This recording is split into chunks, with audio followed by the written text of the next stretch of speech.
एक समय था जब पूरी दुनिया में फ्रांस, अमेरिका, ब्रिटेन जैसे देशों में दुनिया की सबसे ऊंची इमारतें बनाई जाती थीं। ऐसे ऐसे मेगा प्रोजेक्ट्स लाए जाते थे कि जिन्हें देखकर दुनिया हैरान हुआ करती थी। इन देशों के शहर मेगा सिटी कहलाते थे। लेकिन किसी ने ये सोचा भी नहीं था कि रेगिस्तान से एक ऐसा शहर निकलकर सामने खड़ा होगा जहां दुनिया के सबसे बड़े इवेंट्स, सबसे बड़े आर्टिफिशियल आइलैंड और गगनचुंबी इमारतों का निर्माण होगा। और उस रेगिस्तान में ऐसी इमारतें, ऐसी जगमगाती जगह देखने को मिलेंगी जिन्हें किसी ने पहले कभी कहीं नहीं देखा था। दोस्तों, ये है दुबई।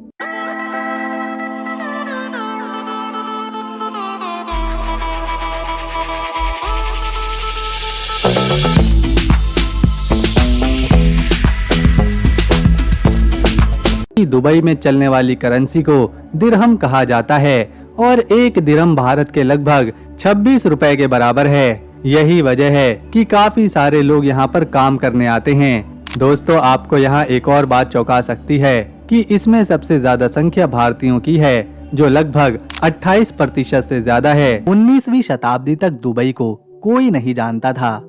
यहाँ के लोग अपना जीवन चलाने के लिए समंदर से मोती निकाला करते थे, क्योंकि दुबई पर्शियन गल्फ या फिर अरेबियन गल्फ दोनों एक ही बात है, इस समंदर के किनारे बसा है। मोती, सीप और समुद्री पत्थरों को इकट्ठा करने के अलावा यहाँ कुछ कमाई जलमार्ग से भी होती थी, क्योंकि ये एक पोर्ट सिटी थी। लोग अपना सामान लेकर यहाँ से जाते आते और व्यापारी फिर कुछ समय के लिए यहाँ पर रुकते, जिससे दुबई के लोगों को थोड़ा काम और पैसा मिल जाता था। लेकिन शेख राशिद अल मखतूम को कुछ बड़ा करना था और वो अपनी किस्मत के बदलने का इंतजार कर रहे थे। उन्होंने ही आज के आधुनिक दुबई, जिसे हम आज देखते हैं, उसकी नींव की पहली ईंट रखी थी। ज्यादा समय नहीं बीता था कि राशिद अल मखतूम के शासन में सन 1966 में दुबई में तेल की खोज हो गई और इस तेल की खोज ने फिर दुबई को रेगिस्तान से निकालकर एक आधुनिक शहर बनाने की शुरुआत करी।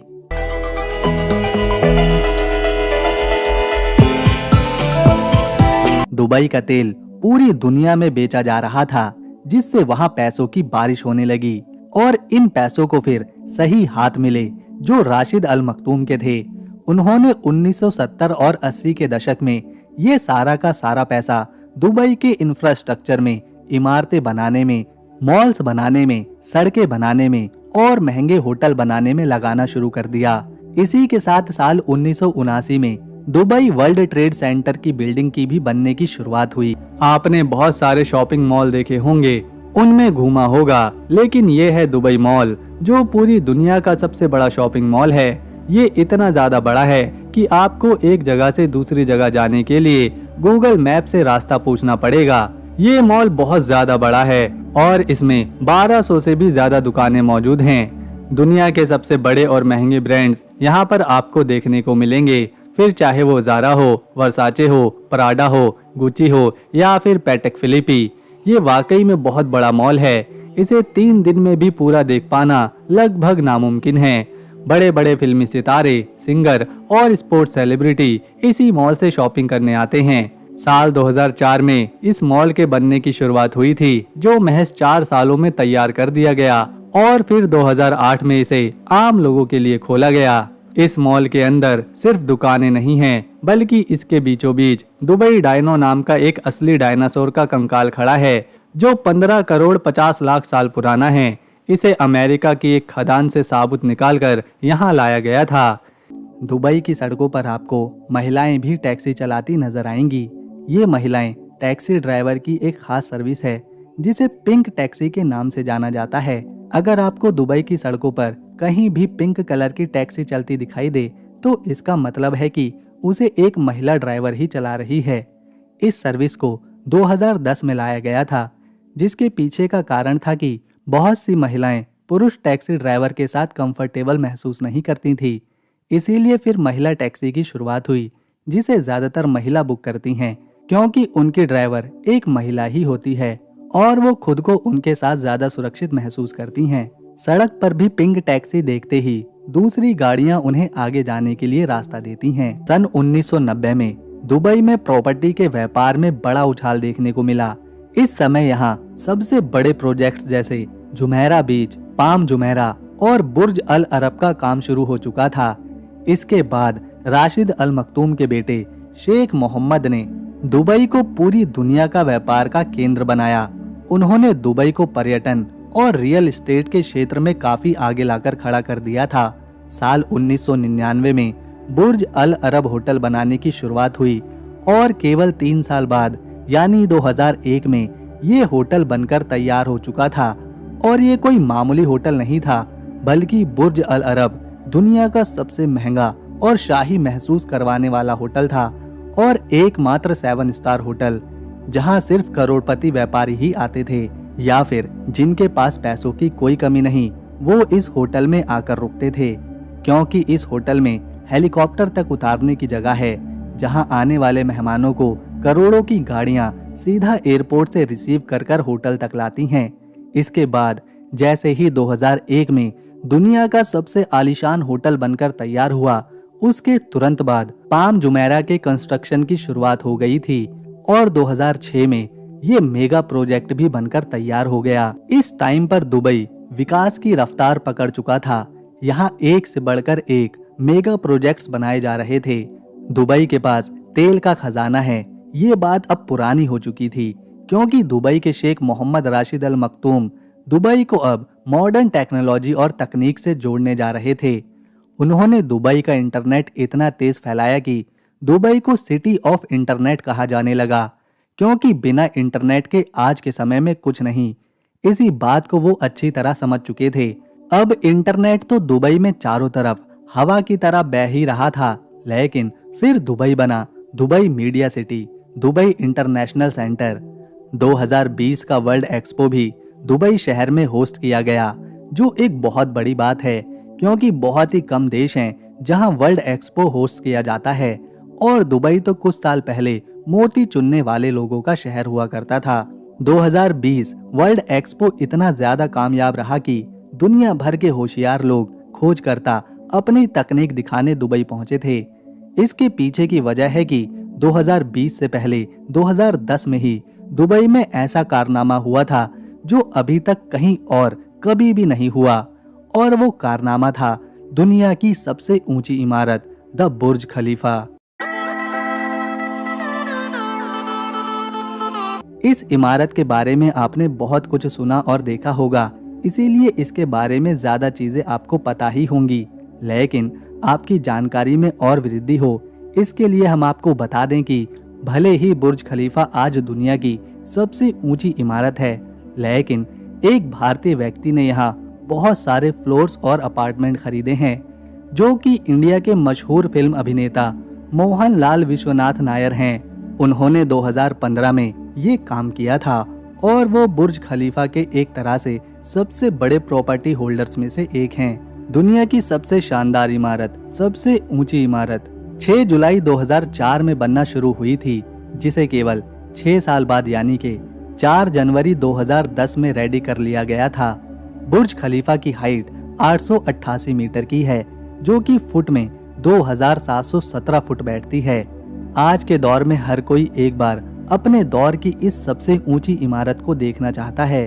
जब आप इसे अपनी आंखों से देखेंगे तो आपको भी लगेगा वाकई में ये बहुत ज्यादा ऊंची इमारत है, और बुर्ज खलीफा को गगनचुंबी इमारत कहना बिल्कुल सही है।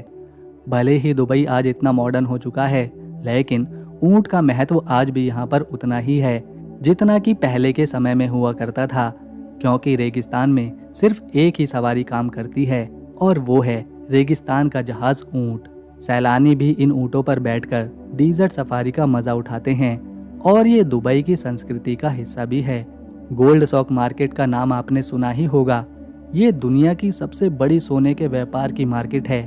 यहाँ 300 से भी ज्यादा सोने की दुकानें मौजूद हैं, जिनमें गोल्ड ज्वेलरी, गोल्ड के बिस्किट, गोल्ड के कॉइन और महंगे पत्थर और मोती बिकते हैं।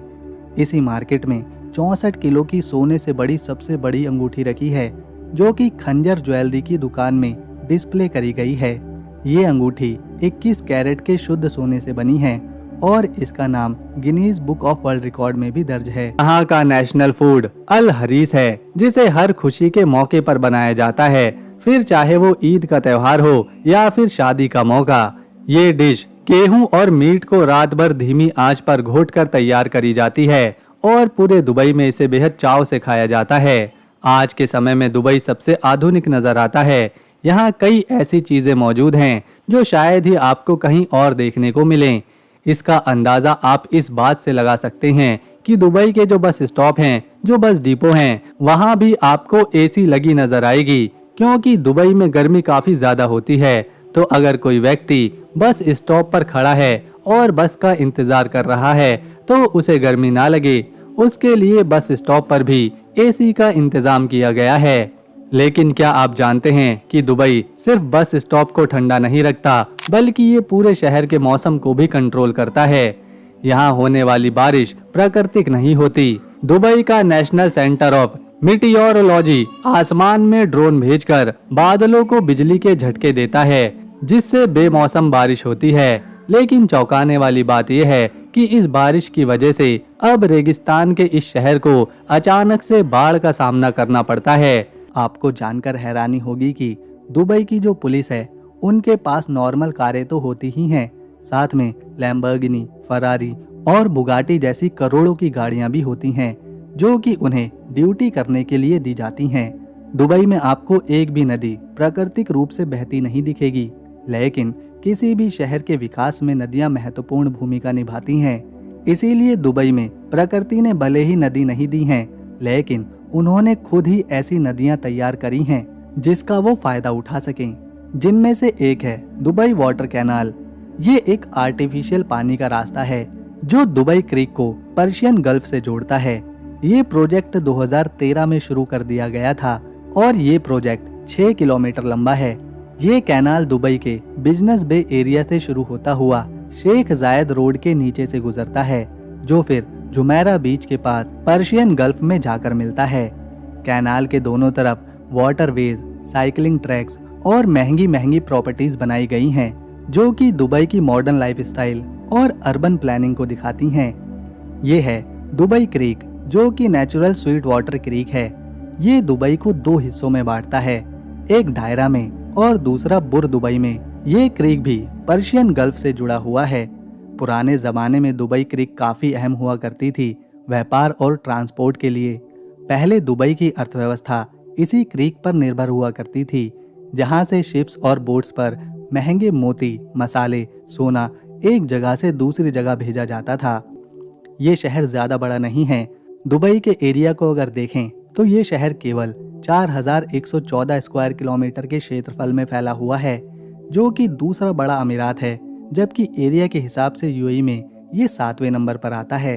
दुबई के पुरुष जो कपड़े पहनते हैं, सांस्कृतिक रूप से उसे कंदुरा या दिशदशा या फिर थौबे कहा जाता है। इसमें एक लंबा कुर्ता होता है जो गले से लेकर नीचे पैरों तक जाता है। ये काफी ढीला होता है ताकि गर्मी से राहत मिले। इसके अलावा मुंह और सर को ढकने के लिए एक बड़े से रुमाल को लपेटा जाता है ताकि रेत मुंह और कान और नाक में ना जाए। ये पहनावा दुबई के लोगों को सैकड़ों सालों से इस माहौल में रहने के लिए मदद करता आया है।